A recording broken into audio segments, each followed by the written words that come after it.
이제 나라가 많이 안정이 되고 그리고 원하던 대로 하나님의 언약궤가 이제 자기 성전에 들어오게 되고 그리고 헤브론에서 예루살렘으로 천도하는 것도 이제 완전히 완수가 된 다음에 이제 다윗은 하나님 앞에 감사 예배를 드리고 또 감사 찬양을 올려드리게 됩니다. 이곳에는 이제 그냥 예전에 있었던 여부스 민족이 살던 곳이 아니라 이제 재개발 신도시가 되게 되는데 특별히 백향목으로 만든 레바논에서 온 백향목으로 만든 궁정을 세워서 이제 이 나라가 소위 말해서 나라다워지는 요 얘기가 우리가 앞서서 읽은 이야기들입니다. 그런데 이러한 예루살렘 혹은 이스라엘을 다시 재개발, 재건축, 회복하고 난 후에 이제 다윗의 마음에 소망이 생깁니다. 이 소망은 어떻게 된 것이냐면 하나님에 대한 좀 죄송함, 미안함이라고 얘기할 수 있겠는데 이런 건데요. 나는 지금 백향목 궁전에 이렇게 새 아파트에 와서 살고 앉았는데 뜨거운 물도 펑펑 나오고 그리고 사방팔방에 이렇게 경관이 좋은데 알고 봤더니 우리 아버지 집에는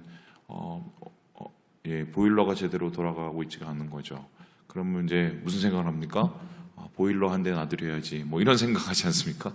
마찬가지로 지금 다윗도 자기는 이렇게 너무 축복을 받아서 좋은 궁전과 또 여기서 또 여러 번영을 시작하고 있는 것 같은데 이렇게 하나님께서 축복해 주신 것에 감사할 수밖에 없는데 하나님의 집이라고 볼 수 있는 저 성막 텐트죠.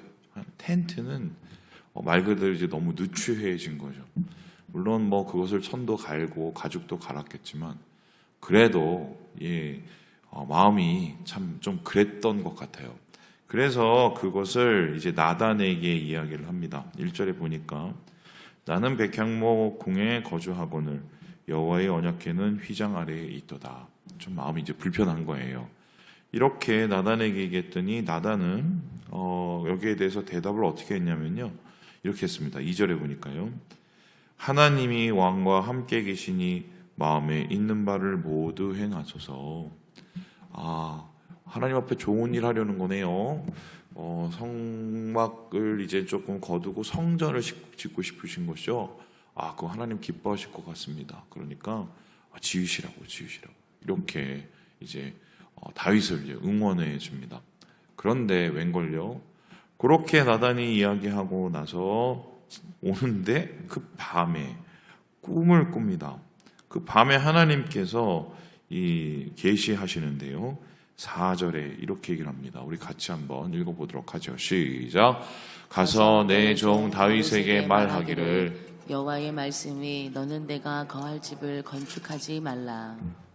어떻게 하지 말라고요? 안 돼. 너 아니야. 필요 없어. 이랬을까요? 너는 아니야. 이렇게 했을까요? 어쨌든 하나님께서는 아닌 것 같아. 이렇게 얘기를 했습니다.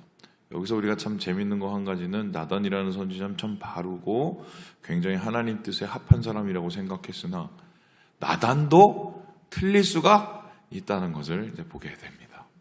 그러니까 나단이 틀릴 수밖에 없었던 이유는 하나님을 높이고 하나님을 예배하기 위해서 당연히 해야 되는 일이라고 생각을 하니 그리고 자발적으로 자원해서 저렇게 한다고 생각하니 당연히 박수를 칠 수밖에 없는데 그마저도 하나님의 생각을 다 이해하고 다 헤아릴 수 없었던 바가 분명히 있었던 것이다. 이제 그러면 이것을 통해서 우리가 알 수 있는 바는 맞다고 다 맞는 게 아니에요. 모든 것을 다 봐서 적합하다고 다 할 수 있는 것도 아닙니다. 인간의 눈과 인간의 생각은 항상 한계가 있고 또한 우리의 결정에는 항상 보면은 부족한 점이 있기 마련입니다. 아주 쉽게 표현을 하면 생각을 해보면 예전에 이건 굉장히 좋은 결정, 좋은 정책, 굉장히 좋은 행동이라고 생각을 했는데 그게 나중에 정말 어마어마한 일들을 일으켜서 해를 끼치는 정책들이 꽤 있어요. 이제 그 중에 하나가 미국에 있는 금주법입니다. 여러분 아십니까? 미국에서 한때는 술을 못 팔았습니다. 그게 무슨 이제 대통령이 아마 기독교인이었겠죠. 그러면서 술은 해악이야 이러면서 술을 못 팔게 하는 금주법이 이제 단행이 됩니다. 우리는 만약에 금주법 때문에 아마 여기 좋아하실 분들도 분명히 있을 겁니다. 왜냐하면은 그놈의 술 때문에 말이죠. 집안이 뒤집히고 막 이런 경우 있지 않습니까? 그런데 그 금주법 때문에 어떤 일이 일어났냐? 자, 미국 내에서 술이 없어지고 또 미국이 아주 그냥 건강해지고 가정이 회복됐을까요?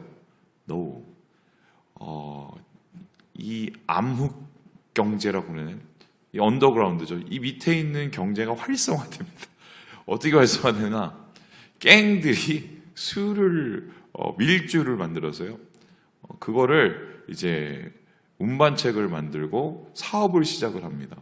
그래서는 오히려 그 금주법 때문에 소위 말해서 깡패들 집단이죠. 갱이 더 크게 성장을 하는 계기가 돼요. 이게 좋은 취지의 시작을 했었어도 나중에 전혀 다른 결과를 가져올 수 있는 게 이게 참 우리의 한계의 점이거든요. 근데 어쨌든 저쨌든 나단도 보기엔 좋았는데 하나님이 아니라고 하시는 도대체 이것은 어떤 의미일까? 오늘 말씀 속에서는 사실은 거기에 대해서는 자세히 다루고 있지는 않아요. 왜 하나님께서 다윗을 통해서 성전을 건축하시는 것을 막으셨는지 그 얘기는 안 나옵니다. 단 뭐가 나오냐? 다윗의 그 중심을 사랑하신 하나님의 모습이 나옵니다. 그래서 야, 내가 너를 짓게는 못하지만 내가 축복은 해줄게. 왜냐하면 네 마음은 너무 가당해. 이러면서 하나님께서 축복을 해주시는데 어떤 축복을 해주십니까? 예, 우리 함께 8절의 말씀을 같이 한번 읽어보도록 하겠습니다. 시작. 네가 어디로 가든지 내가 너와 함께 있어 내 모든 대적을 내 앞에서 멸하였은즉 세상에서 존귀한 자들의 이름 같은 이름을 내게 만들어 주리라. 야, 너를 내가 최고로 만들어줄게. 네 이름을 아주 창대하게 해주마.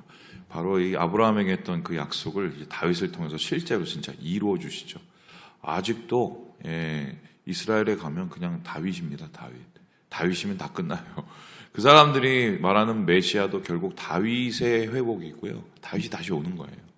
그리고 그 사람들이 추구하는 지금 나라의 중심 국가의 별이 있죠. 그 이스라엘 국기 별. 그 별이 무슨 별인지 아세요? 다윗의 별입니다. 아직도 이제 다윗은 이 어마어마한 이름을 날리고 거기서 끝나는 것이 아니죠.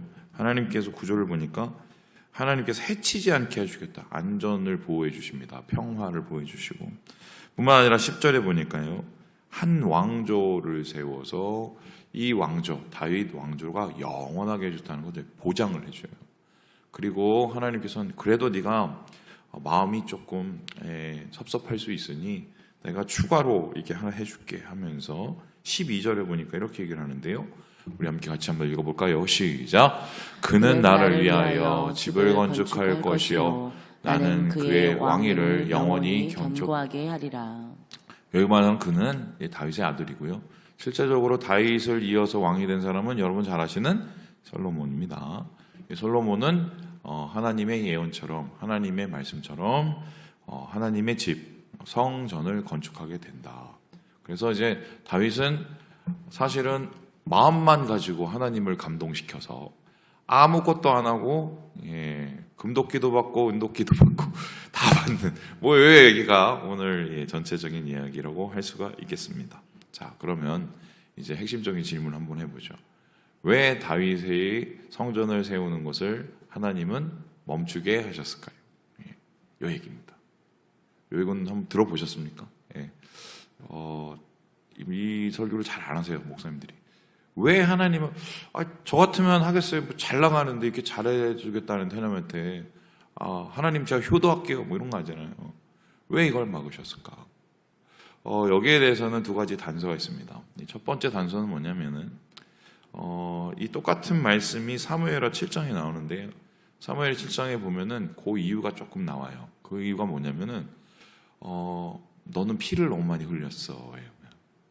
그러니까 너는 너무 많이 피를 흘려서 소위 말해서 이제 전쟁을 많이 했다는 소리예요.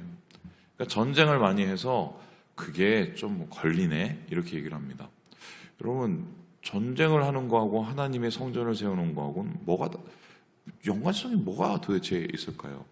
근데 이게 솔직히 그 당시의 나라, 이 고대 근동의 나라 개념은 완전히 이해가 안 되는 말씀이에요. 왜냐, 여러분, 제가 가보고 싶은 나라 중에 하나가 이제 이라크입니다. 가보고 싶은데 지금 위험해서 계속 못 가고 있는데, 이라크에 가면은 이제 소위 말해서 아브라함의 흔적이 있는 우르라는 곳이 있고요. 그리고 그 우르라는 근처에 소위 말해서 초기 바벨탑이라고 볼 수 있는 이런 뭐 우파니사든가 그런 큰 건축물들이 있습니다. 근데 이제 그 건축물을 보면은 그 건축물이 일종의 피라미드처럼 제가 계단을 밟고 이렇게 올라가게 되어 있는데, 제가 사진 하나 들 걸 그랬네요. 올라가면 그 위에 원래는 뭐가 세워져 있었는데 지금 무너졌어요. 그럼 뭐가 거기 위에 세워졌었냐? 거기에 신전이 있었습니다. 그럼 그 신전이 어떤 신전이냐?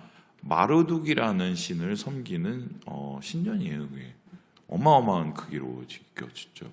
그러면은 마르둑이라는 신을 섬기기 위해서 왜 그렇게 어마어마한 신전을 지었느냐? 사실 고대 근동은 어떠냐? 이게 양 국가가 싸우지 않습니까? 예를 들어서 요즘에 여러분 이스라엘하고 이란이 싸우죠. 이스라엘하고 이란이 싸우면은 우리 생각에는 야, 이스라엘이 더 센 걸, 이스라엘이 더 무기가 좋은 걸, 이스라엘이 더 부강한 걸, 경제력의 싸움이라고 볼 수 있고, 이 과학적인 능력의 싸움, 무기의 싸움이라고 볼 수가 있겠죠. 그런데 예전 고대 근동은 그게 아니었습니다. 고대 근동의 싸움은 뭐냐면 신과 신의 싸움이었어요. 그러면은 이집트하고 예를 들어서 바벨론이 싸운다. 그럼 어떤 싸움이 있느냐? 바벨론의 신 마르둑과 이집트의 신 라의 싸움. 그래서 맞짱을 붙었는데 예를 들어서 바벨론이 이겼다. 그러면은 바벨론이 이긴 게 아니라 누가 이긴 거예요? 마르두기가 이긴 겁니다. 신의 싸움이에요. 그래서 이 신이라는 것은 뭐냐면 우리를 대신해서 앞장서서 싸우시는 거고, 우리 신은 강해. 이것을 강조하는 겁니다. 그렇다면은 너는 피를 많이 흘려서 안 돼. 이건 말이 안 돼요. 정확하게 그 당시에 고대 근동의 그 상황을 따지면 신이 힘이 세야 되고요. 그래서 힘이 세기 위해서는 피를 많이 흘려서 승리를 거둬야 신이 높아지는 겁니다. 그런데 하나님께서는 너는 좀 피를 많이 흘렸어. 지금 거꾸로 얘기하신 거예요. 그리고 나서 이렇게 하나님께서 다윗의 건축을 또 반대하신 이유 중에 다른 힌트 중에 하나가 뭐냐면 이 건축을 실제적으로 행했던 솔로몬이라는 사람의 이름입니다. 여러분, 솔로몬의 원래 이름은 솔로몬이 아니라 뭔지 아세요? 여디디야입니다. 하나님께서 사랑하시는 자. 왜 여디디야냐? 첫째 아들이 불의를 가운데 나와서 죽었죠. 그런데 다윗이 하나님 앞에 회개를 합니다. 하나님, 제가 사람도 죽이고 남의 아내도 뺏고 죄송합니다. 그러고 나서 하나님께서 그 회개를 받아주셔서 위로의 차원에서 바세바를 위로하는 차원에서 아이를 낳게 해주시고, 그 아이를 그래도 내가 사랑한다 해서 여디디야예요. 그런데 그 여디디야가 갑자기 나중에 왕의 이름이 뭘로 바뀝니까? 솔로몬으로 바뀌게 되죠. 그런데 이 솔로몬이라는 말이 되게 의미가 있는 게, 이 솔로몬, 숄로몬 뭐하고 좀 비슷하지 않습니까? 이스라엘 백성들이 서로 어떻게 인사를 하죠? 서로 보면 샬롬, 연결이 된 단어입니다. 그러면은 이 솔로몬이라는 단어 속에서 뭐냐면 평화라는 말이 있어요. 평강의 왕이에요. 이 흥미로운 게 예루살렘이죠. 살렘이라는 말도 평강이라는 것을 주시고요. 이 평강과 솔로몬, 예루살렘의 왕 솔로몬이 이렇게 된 겁니다. 그렇다면은 이 두 가지, 너는 피를 많이 흘려서 안 돼. 네 아들 솔로몬이 왕궁 아니라 하나님의 성전을 만들 거야. 그러면 하나님이 계획하신 성전이 어떤 모습인지를 우리가 보게 되죠. 그 하나님께서 계획하신 성전은 그 당시에 있었던 어떤 큰 나라의 힘 있는 그 신을 추앙하고 그 신을 높이기 위한 신전하고는 완전히 다른 거였어요. 그냥 내가 제일 세, 내가 제일 잘 나가 이러면서 다른 나라를 짓밟는 그러한 신전을 하나 더 만들기를 하나님이 원하지를 않았습니다. 하나님이 원하시는 건 뭐냐? 평강의 성전을 만들기를 원했던 거예요. 그럼 평강의 성전이 뭡니까? 물론 다윗이 싸움도 해야 되죠. 전쟁도 해야죠. 나를 지켜야 되고 잘 살게 해야 되니까. 근데 그건 그냥 과정이고요. 결국 그 끝에서 이루어야 되는 건 뭐냐면 하나님께서 원하시는 거는 이 평강의 나라를 통해서 주위에 있는 민족들이 복을 받는 겁니다. 그러니까 마치 아브라함에게 약속을 했던처럼 너는 복이 될지라. 이 복은 뭐냐면요. 아브라함을 통해서 아브라함을 축복하는 자는 그 축복을 동시에 받지요. 왜냐하면 아브라함을 축복한다는 건 하나님을 축복하는 경우이기 때문에 하나님을 알고 하나님의 복이 흘러가게 되는 겁니다.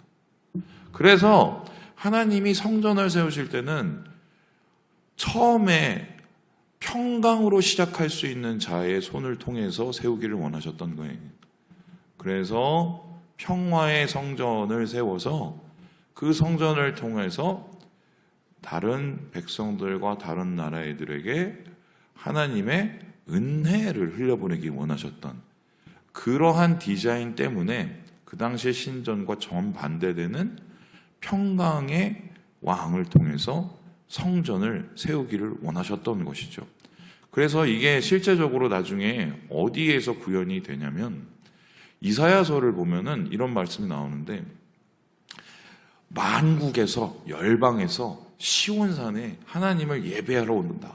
그리고 거기에서 또 에스겔은 또 뭐라 하냐면 성전에서 물이 차고 넘쳐서 막 강이 돼서 흘러가면 그 강의 굽이굽이 가는 곳마다 생명이 넘쳐오른다. 이게 바로 시온산의 성전의 기능을 얘기하는 건데 하나님의 평강이 모든 나라를 다스려서 복받게 하는 것이 하나님의 그림이었던 것입니다.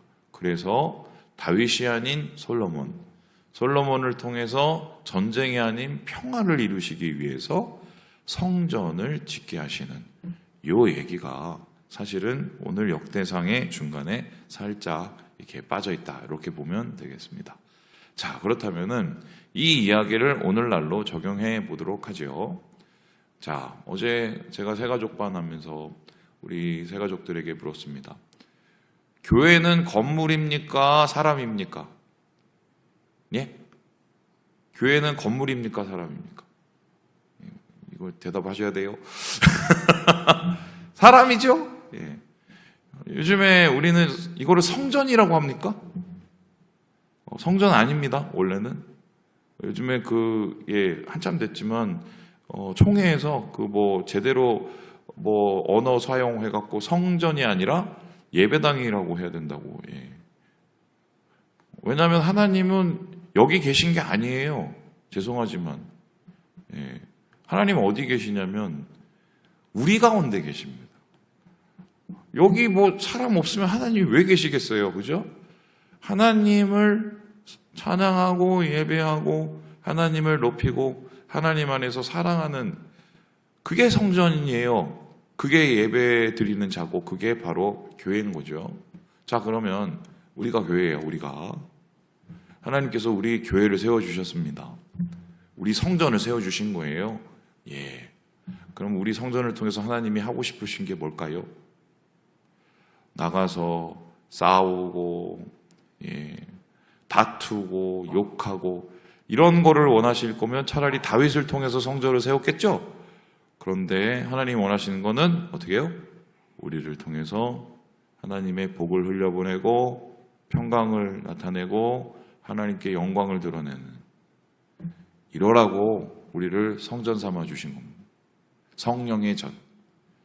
성령의 전에서 꼭 우리가 나타내야 될 가장 큰 열매는 어떻게 이루어지느냐? 사랑을 통해서 하나님의 샬롬이 이루어지는 거예요. 하나님께서 구상하신 그 나라, 바로 다윗의 자손인 예수에 의해서 예수 그리스도가 우리의 왕이 되셔서 우리의 교회를 만드시는 겁니다. 성전을 만드신 거죠. 예, 굉장히 좀 깊은 얘기를 했습니다. 어쨌든 말씀을 마칩니다. 결론은 싸우지 말자. 잘하자. 예. 뭐 이 얘기하고 마치면 전 그 얘기는 좀 진짜 그만 듣고 싶은 게 있는데요. 어떤 얘기냐면 믿는 사람들이 더해 막 이거. 제발 좀 이제 그 얘기 좀 안 듣고 살았으면 좋겠습니다. 저부터. 예. 저도 안 그러려고 되게 노력하고요. 예, 여러분께서 하나님의 친선 대사라고 생각하시고 오늘 하루도 주님과 함께 명예롭게 살아가시는 우리 모든 형제 자매들 되시길 주님의 이름으로 축원합니다.